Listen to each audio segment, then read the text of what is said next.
Bah dis donc, t'en as mis du temps pour sortir cette vidéo? Qu'est-ce que tu glandais? Euh... Bosser.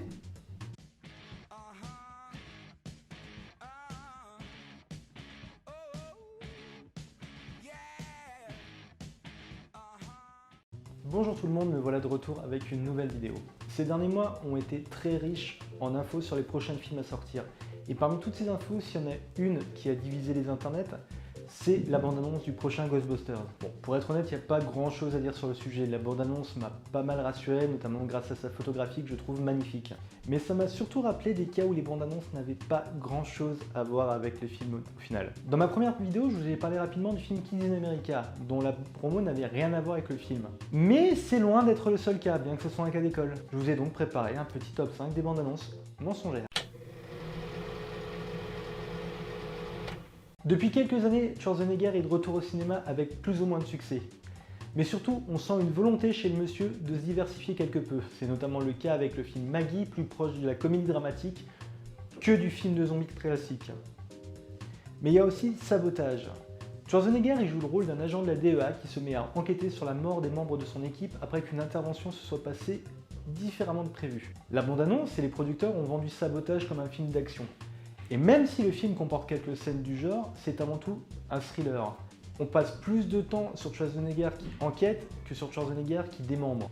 Le film partait avec une balle dans le pied puisque dès le tournage, les producteurs ont fait pression pour changer certaines scènes afin de le rendre plus commercial. Résultat, le film s'est vautré, ce qui est bien dommage parce que c'est une des meilleures prestations de Schwarzenegger en tant qu'acteur. Au début des années 2000, la carrière de Stallone connaît un passage à vide. En 2001, il revient avec Detox, un thriller où il incarne un policier à la recherche d'un serial killer. Tout du moins, c'est ce que veut faire croire la bande-annonce. La bande-annonce se concentrait sur les 5 premières minutes du film. Alors, s'entend, je triche un peu avec ce film puisque Detox est quand même plus proche du thriller que du film d'action, mais dans le cas présent, c'est surtout que le film n'a pas grand-chose à voir avec la bande-annonce qui se contente de nous résumer les 5 premières minutes du film. Chose amusante, quand le film est ressorti en DVD quelques temps plus tard, les producteurs ont décidé de changer le nom en Compte à rebours mortel, sans doute pour essayer de le faire passer pour un direct DVD d'action façon Steven Seagal. Encore une fois, le film n'a pas très bien fonctionné, ce qui est dommage puisqu'il a quelques qualités, notamment son casting constitué de gueules géniales. Dwayne Johnson c'est devenu THE acteur bancable de film d'action. Quant à Hercule, c'est pas la peine de le présenter, je pense que tout le monde connaît les 12 travaux. Et justement, c'est sur ces 12 travaux qu'a décidé de se baser la bande-annonce du film. Sauf que, une fois de plus, on a une bande-annonce qui nous résume peut-être les 5 premières minutes du film. Beaucoup des personnes qui l'ont vu se sont senties lésées, parce que le film choisit de se concentrer sur le personnage plus que sur le mythe. On a bel et bien un film d'action assez sympa, seulement ne vous attendez pas à voir un film fantastique sur les 12 travaux.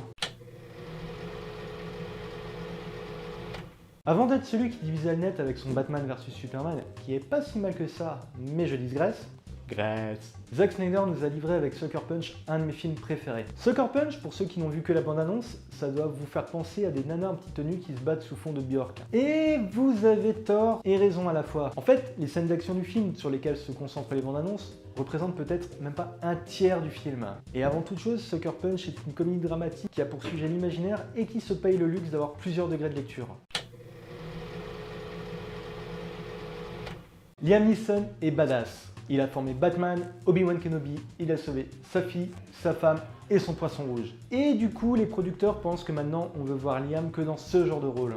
Est-ce qu'ils ont tort ou raison? C'est une autre question. Toujours est-il qu'avec En Territoire des loups, la bande-annonce nous a fait croire qu'on allait voir un film où on allait voir Liam Neeson en mode badass se friter avec des loups. Sauf que je vous ai parlé plutôt de films dont les bandes-annonces racontaient les 5 premières minutes. Ah bah là, c'est carrément l'opposé. Le film nous spoil la fin, avec des scènes tirées hors de leur contexte.